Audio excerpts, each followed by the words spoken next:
time for Live Now with Dr. Carmen Harra. The show offers profound wisdom, practical advice, daily exercises, and empowering predictions. And now, here's Dr. Carmen Harra. Hello, everybody. Welcome to another episode of Live Now. So excited to be with you every Friday on KMET.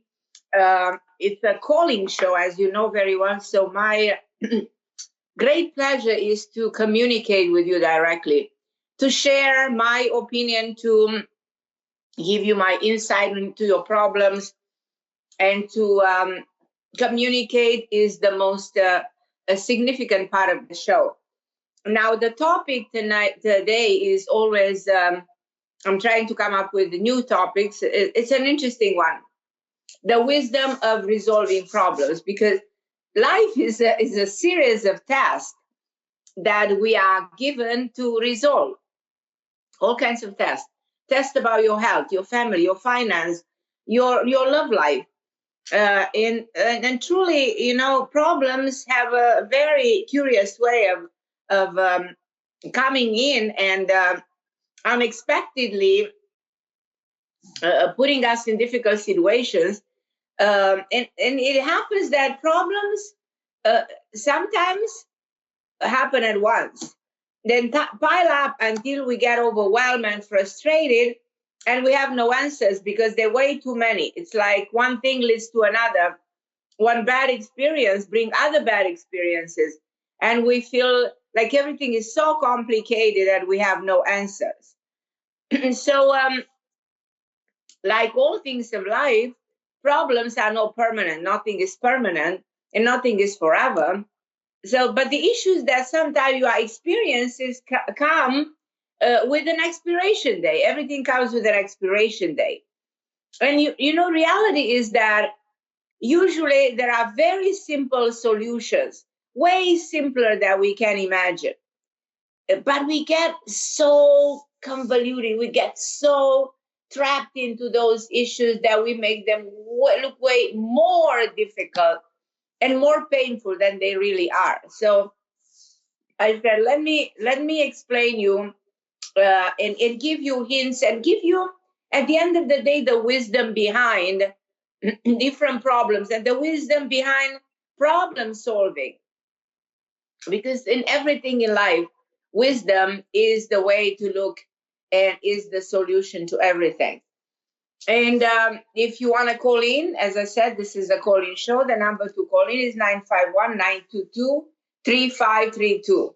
951-922-3532. This is KMET 1490 AM, affiliated to ABC Radio. Very excited to be with you every Friday at 9 a.m. Pacific, 12 p.m. Eastern Time. And for people calling from Europe, I think it's around 8 p.m. in Europe. So it depends which part of the Europe you're calling me. I know I have a lot of people listening to the show from different parts of Europe, which I'm very excited and very grateful. I'm grateful for every one of you, for everybody listening, for everybody who's interested to learn some wisdom and call in to get answers to situations that you're going through. Because I want to help you solve your problems. You're probably going to think, oh, I have too many problems, or my problems are way, way too complicated. Nobody can figure it out what I got myself into. But that's a mentality I don't want you to have, because you'll be surprised to learn that the most complicated, the most convoluted issues are actually easy to resolve. And some of the deepest dilemmas have the simplest answers. And believe it or not, everything is rectifiable, because every problem on the outside world that comes to you has an answer inside you. And many times, you know, we attract situations, circumstances, people in our life because of previous experiences. We used to say that whatever we experience in life, we attract.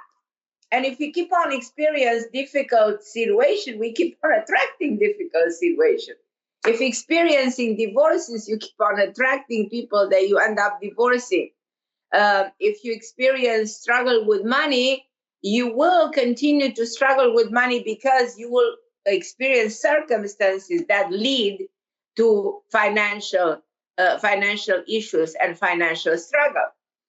Now, under any circumstance, you'll always have the power to do two things. And this is where I'm getting to the root of the meat of the show, to the root of the problem, and to the main way of explaining what I mean when I say about the wisdom of resolving problems. There are two things to do when you're in a difficult situation, when you feel you're overwhelmed with issues. The number one is you elevate your perception. And number two is take action. You probably knew, I have to take action to solve this. But what about elevating your perception, meaning knowing what to do and how to take action? Because these two are the foundation of eradicating problems. And they make all the difference in your life. And they make all the difference in the world. Because they help you see. When you elevate your perception, you actually go beyond the problem and you're able to see beyond the issue and beyond the problem. It's exactly like climbing high enough to see beyond the mountain in front of you and to see what lies ahead of that mountain. So, second, when you take action, you actually take control. The problem is a lot of people don't take action. They just plan to take action. So you don't allow the problem to overcome you any longer and overwhelm you any longer. You stand up to the problem and you confront the problem, and you confront it without negative emotions like fear. These increase your power over the situation. When you're comfortable and confident that you can overcome, then you have more power over the problem. You don't allow the problem to take power over you. So that's essential to know. Now, these two things, as I said, perception that is very high. So raising your perception of things so that you look at the problem with different understanding of it, and taking action will make a world of a difference in your life. And I want to tell you something that is the essence of the show today and the essence of the topic. Most of the problem in life happen because of two reasons. And the two reasons are we act without thinking, or we keep thinking without acting. So either you act without necessarily knowing what you're doing, which a lot of people act compulsively and emotionally about something, and you just want to take action right away and do something without putting in the perspective the situation, without analyzing, without using the rational mind, without using your intuition, without for a second, imagining what are the consequences of your action in time. This is one aspect of it. Or you keep on thinking and thinking and thinking, but you keep on putting it on hold, and you're actually not acting. So this is the way majority of people do things when they get trapped and they don't see an answer for their problem. And this is very true, because either we do something that goes wrong because we act on impulse and you don't think through, or we get stuck. And this is where a lot of people complain that they get stuck in the problem, and we keep on thinking about the action we need to take to resolve it, but we're too scared and doubtful to take those actions. The dynamic between action and inaction is a very delicate one. So to do or not to do, there is the question. To act or not to act, that's the question. We go to Shakespeare, to do or not to do. We must know when to stay still and when to act. So there comes again the wisdom of life, when to stand still and when to act. But when you're in the middle of a situation, you cannot necessarily stay still. You need to act to resolve the situation. You don't let that situation take control. So in this hour, I want to teach you the wisdom of life in order not to be stuck. which a lot of people complain constantly. And we've been talking about the fact that we got stuck numerous times in life. Because you deserve to live without burdens. We all deserve, this is our birthright, to live a life with joy, with His joy and glory, to live a life in which you wake up and you are confident that it's a beautiful day ahead of you and you'll accomplish a lot of things and you feel joyful and you don't feel the so-called man-made frustration, man-made pain, man-made dissatisfaction. And this is your birthright. All of life comes with His joy and glory. This is your this is your divine birthright versus the man-made dissatisfaction, frustration, being trapped, and so on and so forth. The way I see it, in my opinion, life is a series of tests. A test about everything that's happening in your life, everything that defines life itself. But the first step that you need to pass is using wisdom. Wisdom is knowing how to accept the things that you can change, accept the things that you cannot change, knowing the difference, and using the intelligence that we all are equipped, to get the most of a situation and work in such way that everything that happens to you is turned for your own good, is turned into your favor, and it can be done. But unfortunately, we live in a society that places much emphasis on information and less on wisdom. Therefore, we kind of feel lost. We're in a personal crisis. So sometimes we know how to run a business, how to maintain a healthy relationship, how to cure our body naturally, how to do things that we don't depend so much on, artificial stuff. You don't necessarily have to do a surgery if you don't have to. So how to make intuitive decisions. So all of these things that we actually know are not found on Google, That Google we think is God nowadays because Google answers all our questions. There's a lot of stuff that Google doesn't know. And when it comes to wisdom, Google doesn't know wisdom. So that's for sure. I'm just joking, but wisdom doesn't stem from information or outside opinion. Wisdom is Google doesn't have that because wisdom doesn't come from the information, and Google has information. So we can influence inner situation in our favor. We can influence everything. The worst situation, we can turn it around into our favor by tapping into the knowledge that exists within the inner self. This means that whatever is thrown at us, we can overcome, and a lot is thrown at us. If God brought us, brought this to you, He will bring it through you. So remember that this is a big statement, your greatest inspiration actually comes from the moments and the worst moments of desperation. So the greatest inspiration comes from desperation. So whenever sometimes you're desperate, I think that the greatest artwork, the most beautiful Symphony of Destiny was written by Beethoven when he was thrown out of his house. He ended up in the street being a homeless man, one of the best musicians of all time. So moments of desperation makes you extraordinary, creative, can inspire you. You create a piece of art in that moment. So employ that extraordinary moment that opens up the door to a higher power into your favor.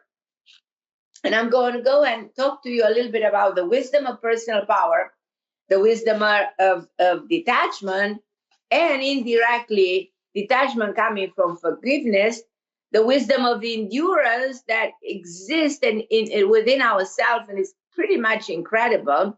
I'm also going to take your calls. I have some people waiting online to talk to me, but I'll go to a very short break, and then I'll actually, before I go to those incredible um, expressions of wisdom in our personal life. I'm going to talk to my first caller, which I think is Kim. So, guys, hold on the line. I'll be back with you in 1 minute. And I'm back talking about the wisdom of solving problems. I'm going to go to Kim. Hi, beautiful Kim. How are you, my dear? Good, Carmen. How are you? Excited about talking about wisdom. I hear you. Do you use your wisdom in your relationship, in getting a job? Do you think you employ this the wisdom of your personal power? You know, I never really thought about it that way. Yeah. Sometimes I do it more than others, and sometimes I might not at all. But it's a good thing to bring up the topic because I appreciate your honesty about this, because I tell you from my experience, I work with people for so many years, over 30 years, and I always ask them, how do you access the wisdom of your personal power? They say, well, I never thought of that, or never thought, to go so deep and find those powers within myself. I never knew I really have them. But I'm confident that if you'll access that, you will look at your life from a totally different perspective. You will elevate that understanding of things, and you will be way calmer, way more relaxed, not so anxious about things, more in control, and get a way better outcome when it comes to connecting to somebody, getting the perfect job, and so on and so forth, and feel the confidence within yourself. So what is your question for me today? Okay, big question. So we spoke about my youngest son. He just graduated high school. He is a baseball player, and he's definitely he's got baseball instinct. He's got really good baseball IQ. He's very talented. So we spoke about this, right? So he was having some hard times getting a scholarship, and he finally got offered a scholarship this past Wednesday in Florida, and it's a full ride. It's a full ride, and we were all kind of caught off guard. We did not expect to have him go for a full ride, especially this freshman year. Most offers for college were done in the spring, so this is really late. So small thing is, Jack has a girlfriend of 2 years. We're not very, she's a little selfish, a little bit controlling. He's obsessed with her. Problem there with, I think, him saying goodbye. I don't know if it would be a breakup, but they've had some rocky roads this past couple of months. Okay, so keeping that in mind, he doesn't have the best relationship with his dad. I feel like Jack doesn't think that he's proud of him, but he shows up to every game, but blah, blah, blah. Okay, so Jack got offered the scholarship, and he was looking for it, and it's exactly what he wanted, and it's here in Florida, 2.5 hours away. And but that's incredible. That's wonderful. Congratulations. That's a big achievement. Thank you. But I'm in shock. He doesn't know if he wants it now. And he's scared. These kids are, when he went from 8th grade to 9th grade in high school, he had a hard time adjusting. He has a hard time adjusting with change. And I understand this. And I don't know if, he told me that he doesn't think he wants it. And he's giving me excuses that, it's in the middle of nowhere, which it is. But when you go to a baseball town to pursue the next level, like a major leaguer, it's not about the town. He makes new friends. And a lot of colleges are not close by. It can be in the middle of nowhere. So that's not a reason. No, exactly. So what is the reason? And I know it's partly thinking about the girl, but the girl is leaving no matter what. I think he's influenced by somebody. Somebody's influencing him. Either one of his friends or somebody's telling him, don't go there. I feel like he's talking to somebody who plays an influential role. Does this make sense to you? Yes. Do you think it's the girlfriend? Yeah. it's two people. It's a girlfriend and there's also another friend of his, a male friend. Saying don't go. I mean, it's his only option. Fall registration is in progress. He needs to go somewhere. I mean, this is he's worked on this for 16 years. I mean, who gets a scholarship like that in June? It's a no-brainer. And all I told him was, I'll support you either way. But, dude, you don't know until you try. Get out there. You don't like it, you come home in December. So do you feel, I think he wants this. He wants this, but he's petrified. Do you think he needs to make a decision today or no later than Monday? Do you think he's going to accept this offer and go and give it a shot? Yeah, I think he will. I think he will accept the offer. I feel like at the end he will do it because this is only, it's not from his thoughts. It's, here is the problem. The influences can be very bad. And if people allow themselves to be influenced, they can make very bad decisions for themselves that they will regret later. So I don't know why he listens to this outsiders, no matter who they are. He should only listen to himself. He should always look at the perspective for himself. What am I achieving if I go to this school? Where do I go from here? Do I see myself graduating at the school? And if I do, how is this going to be for me? So here is where he's making a terrible mistake by listening and blocking himself and not taking an opportunity that, in fact, is so extraordinary. Are you talking to him?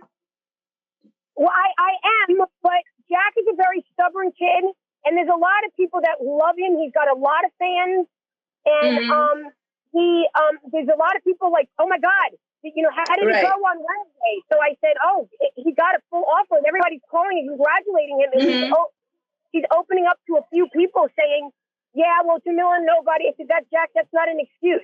I don't know anybody. Since when do you need a friend, Jack? You make friends everywhere. It's just making excuses, and I think it's the girlfriend talking in his ear. And I don't want him. She's leaving no matter what. And I said, if you leave, she leaves no matter what. What are you going to do here? All your friends are going off to college. Why would you give up a passion of yours to sit here and do nothing? I don't understand. I don't understand. It's very upsetting to me because I have always taught him to try. Like, if you don't know if you like broccoli until you try it. Well, you don't know if you're going to like college until you try it. I mean, this is a dream come true and a full ride, Carmen. And he's double guessing it, and it's just blowing my mind, and I'm nervous for him. Right. I don't want him to regret this. I think that he will take it. I think he will take it. I think it's gonna go very well for him. I think this is something that will change his life for better. So, do you think the girlfriend and him are gonna kind of break up? What do you? I don't know what he's gonna do with this girl, but I don't really feel like this girl is such a good relationship for him. No, she's not. She's very selfish, and she kind of. I don't know any details, but I feel like this relationship is not necessarily beneficial for him. No, 100% agreed. We all agree. The brothers and sisters agree. Right. I was just wondering when they go their own. So you think he's going to take the offer? That's awesome. Do you think that he's going to find out? Yeah, he'll take the offer. You have to put some reason in his mind, and you have to put it in a way. Tell him, listen, sit and think about what are you doing. Think long term. Think if you not taking it, how is your life going to be? And think if you take it, is anybody influencing you? And who's influencing you? Why are they influencing you? What do they want by influencing you? What do they achieve? What do you achieve? So put reasoning in his mind.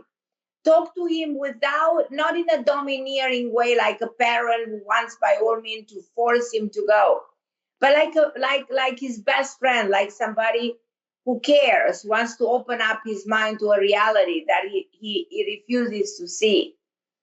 So it's all is it a male communication with him. Is this male teacher? Is it a male coach, like a grown-up man? It's a man. It's a man influencing him, but I feel it's like somebody around his age. One of his friends. One of his friends that he's a very bad actually influence. This young man. He's a bad influence on him. Is he also a baseball player? This boy? Yeah, I feel he's somebody who does the same things like him, but he's not as good as your son, and he's always been subconsciously in a competition with your son. It's almost like he wants to see your son not succeeding. Some people can be jealous or angry, or and I feel like this is somebody who acts like a good friend, but in reality he's not. So yeah. Try to find out. I have a name that sounds like with a C, Carlos, somebody like that. I have a name of somebody in my head who's he's playing with this guy, somebody who he is so-called friends with, and but in fact is not a real friend. So there's his name is Carmelo. Is it Carmelo? With the C name, yeah. Yeah, it's Carmelo. So Carlos, Carmelo, very similar sound of a name. That's it. Yeah. Yeah, because he put in Jack's head that his coach is a hard ass, but he is a hard ass because he needs to be a hard ass. Right. These coaches you got it. aren't. They're not gonna not. So he's like, oh, he's an idiot, and he's just putting and I think Jack also doesn't want to leave because of the girl, and I think the girl's into Jack's head as well. True. And I just think Jack needs to break up with her, go away, and start fresh so he can play with a full deck of cards. Right now, with her lingering, listen. Try to guide him through this without telling him your opinion about this Carmelo guy or this girlfriend of his, because these are people who are naturally not beneficial for your son evolution, not beneficial for his well-being. They're not. So sometimes people come in our life like a destructive force, not like a constructive or positive force. And that's exactly what your son is experiencing here.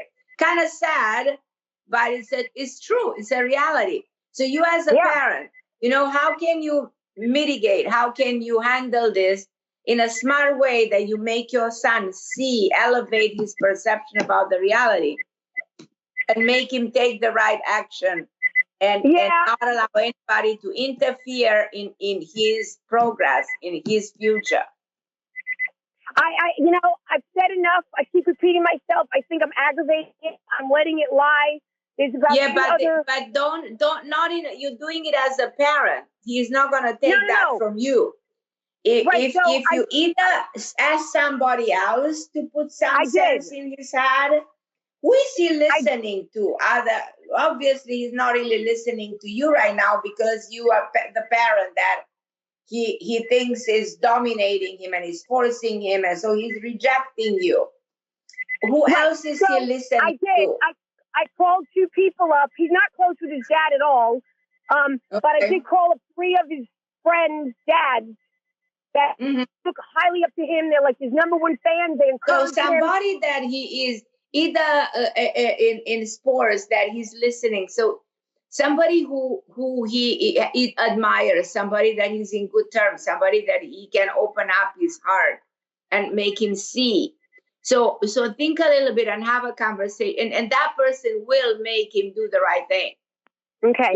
So you think pitch this like today or tomorrow that he's going to respond to the coach? Because he's supposed to respond today. You think he's going to respond today or Monday? He will respond either today or Monday. The most important thing is respond the correct way, and he will. Right. That's all that matters. Awesome. That's all that matters. Yes, it does. Yes, it does. Thank you so much. And now let me ask you one thing. You do think that he will play the full year and love it and really love it and be happy? Yeah. He this is a good kid who loves what he does, and he loves to play.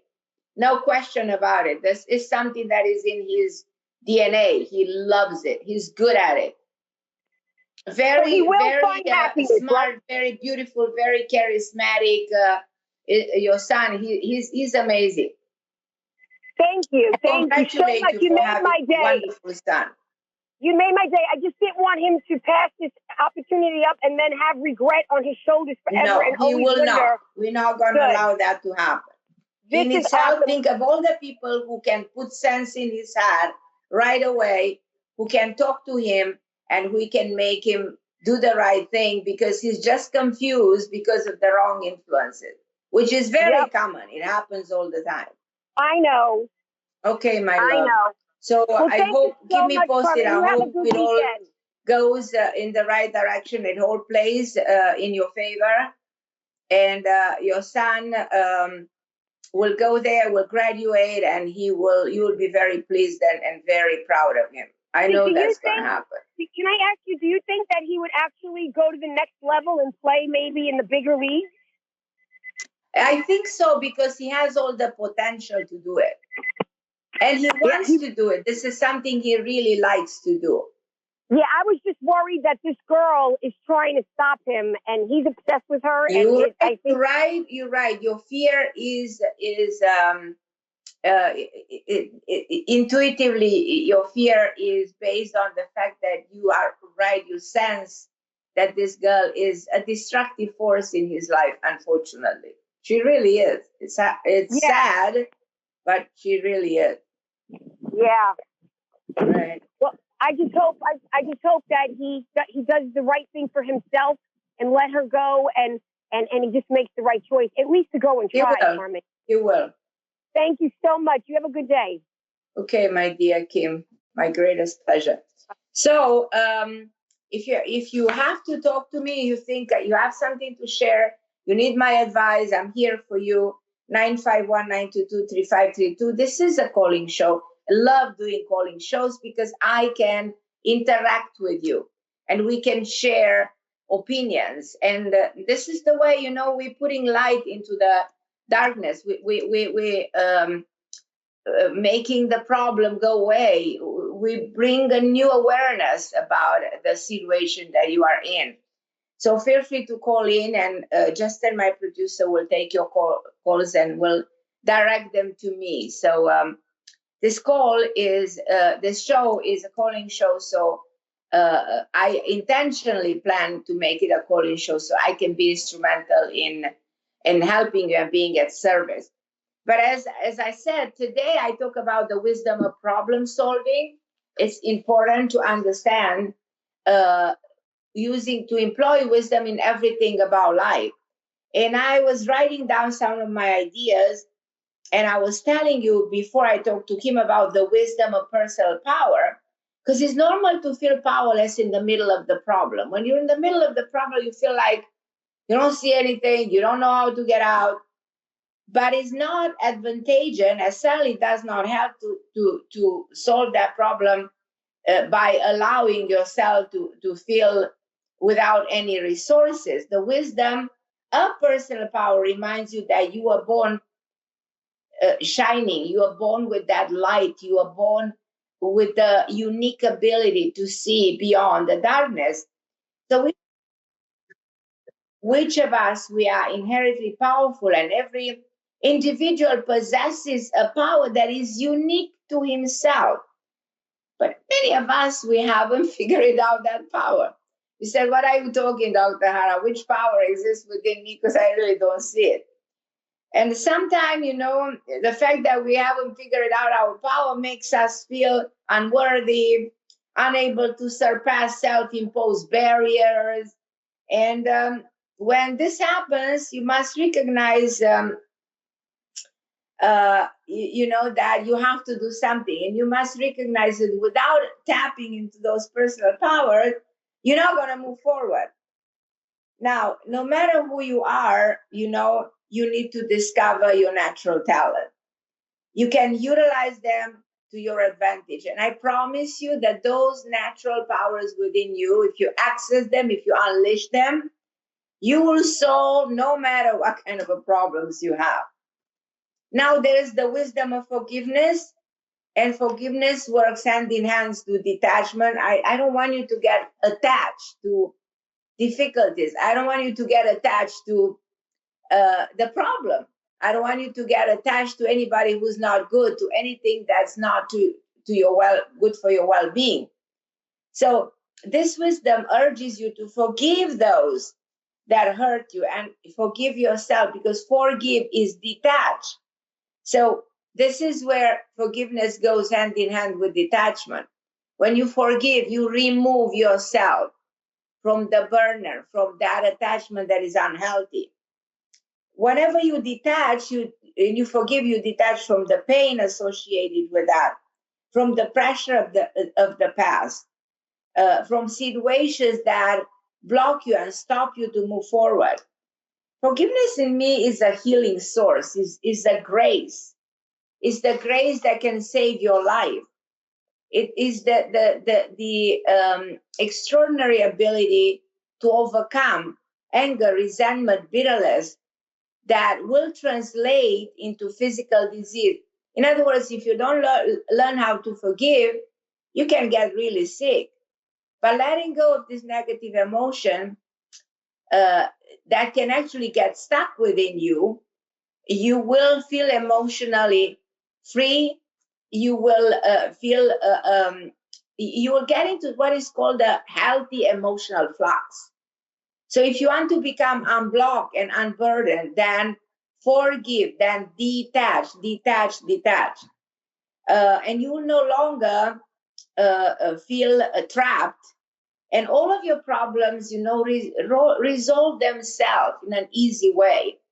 And then there's the wisdom of endurance, where sometimes something bad happens, you might have the tendency to give up right away. You think, I can fight this battle. But then there's the wisdom of endurance, reminding you that you not only possess the power within you, but you possess an incredibly endurance capacity. We are enduring beings, able to withstand so much more than we can imagine. So by relying on this wisdom, you can find the strength when you are going through the toughest storms in life.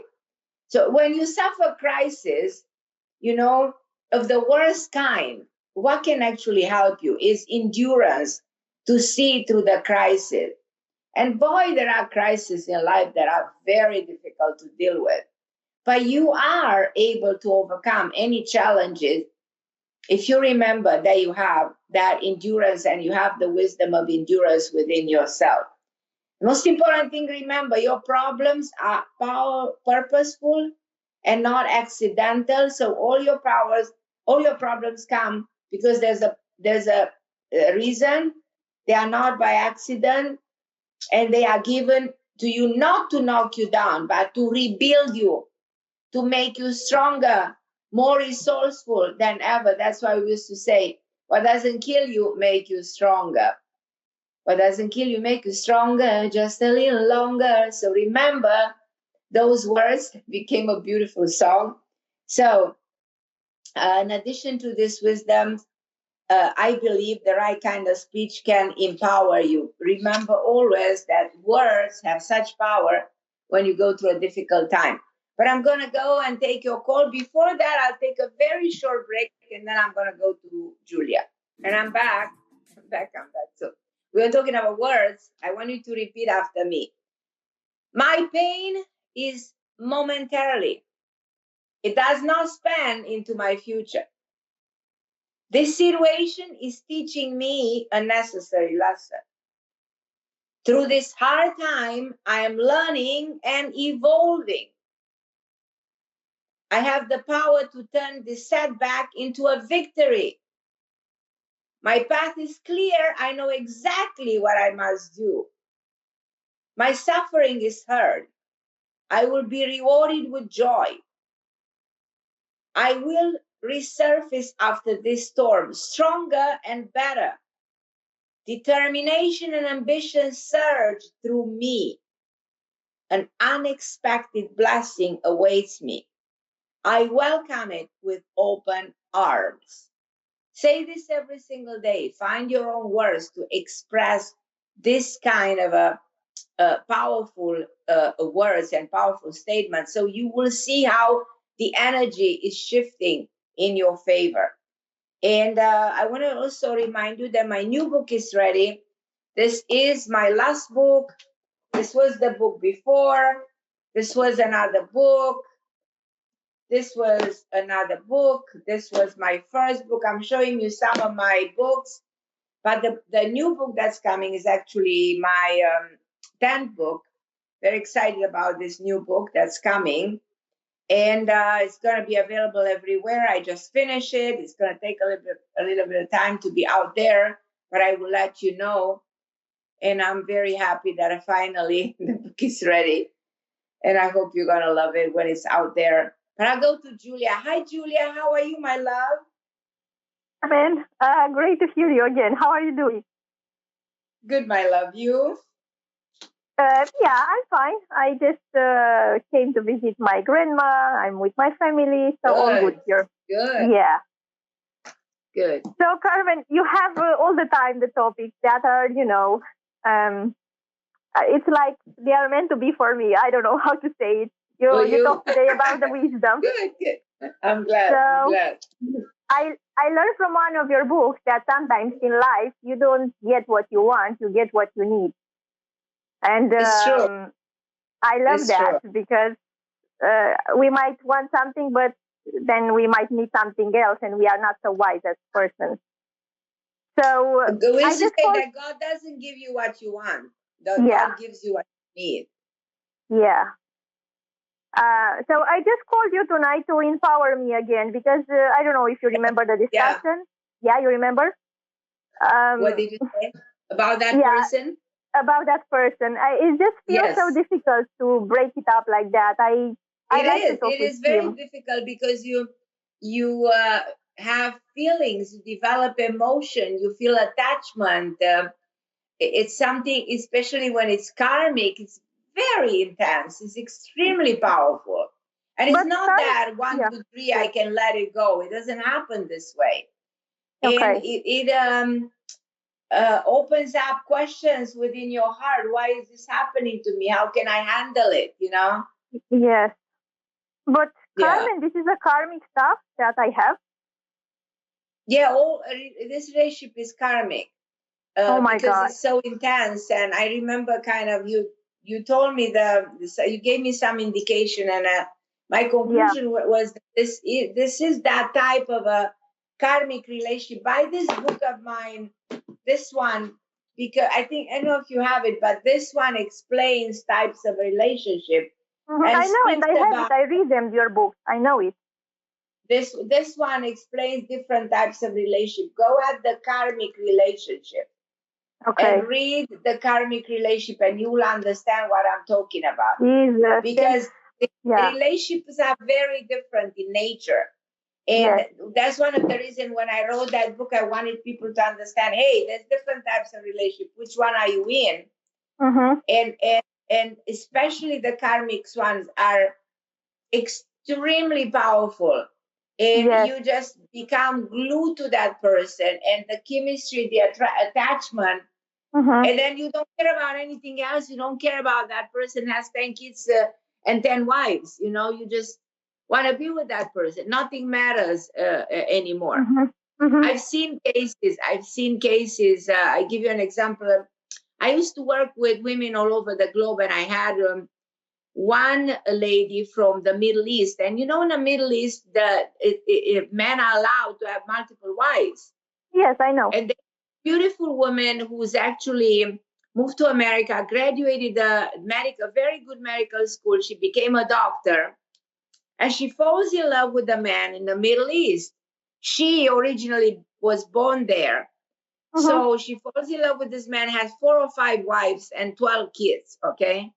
Yes. And she says, I love this man, though he's older than me, and I'm in love with him. She had a karmic connection, was very intense. And I warned her, I said, this might not end up well. She said, I can't help it. I have to be with this man. So fair enough. She marries this man, and she has every single, she has to be on a schedule, the man having all these wives. So it was 2 days with the first, another day with the second, 3 days, another day with the third. And once a week, he was seeing her. She ends up by having 2 kids with this man. He left her. He left her for another woman, married another woman. But that was not that important. He treated her very bad. He beat her. She ended up having no teeth in her mouth. He beat her so bad. And this was a very educated woman. You know what I mean? She was a doctor in America. I mean, but the way she suffered from this karmic relationship is unbelievable. But the love for this man was also out of her control, out of this world. So what I'm trying to say is that this is when karmic relationship happen, you cannot help it, you know. Oh my God. I didn't know. I didn't expect it that this is karmic, you know, I didn't. Right, yeah. Okay, but is there something I can learn from him? It is. If you are rational, if you try to control emotions, if you become aware this is karmic, then you have a total way of handling it. I want you to handle it with your mind. Don't let your heart and your emotion and your so-called chemistry take over.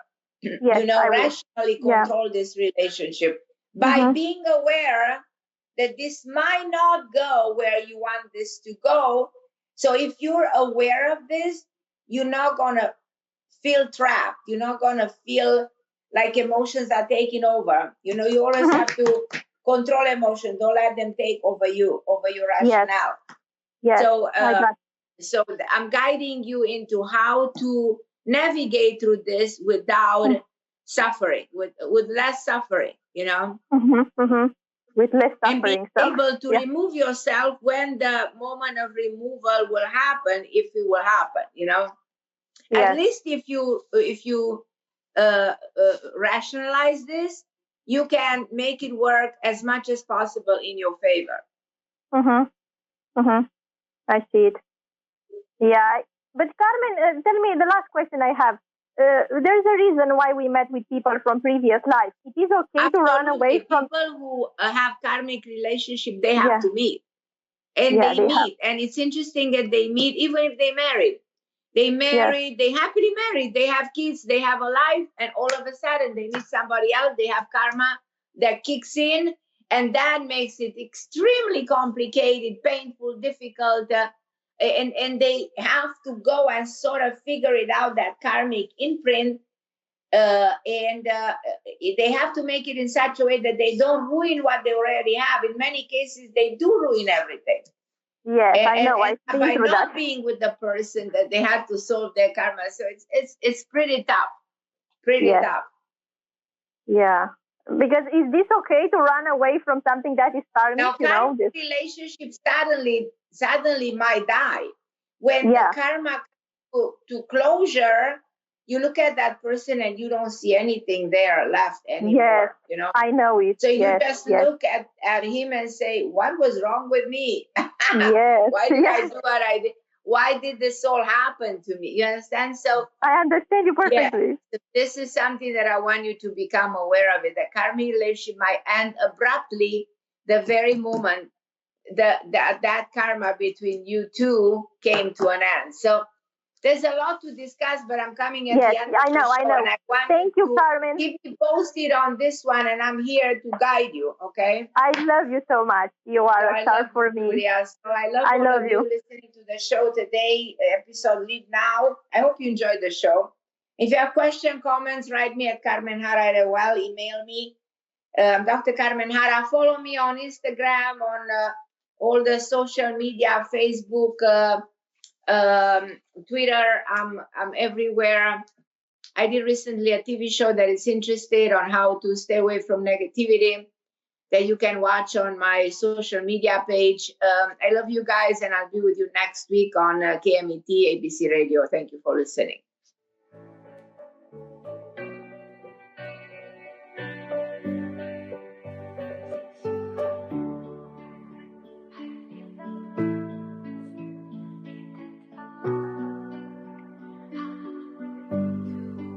You have been listening to Live Now with Dr. Carmen Harra, heard every Friday at 9 a.m. Pacific Time. And don't forget to check out the show's program.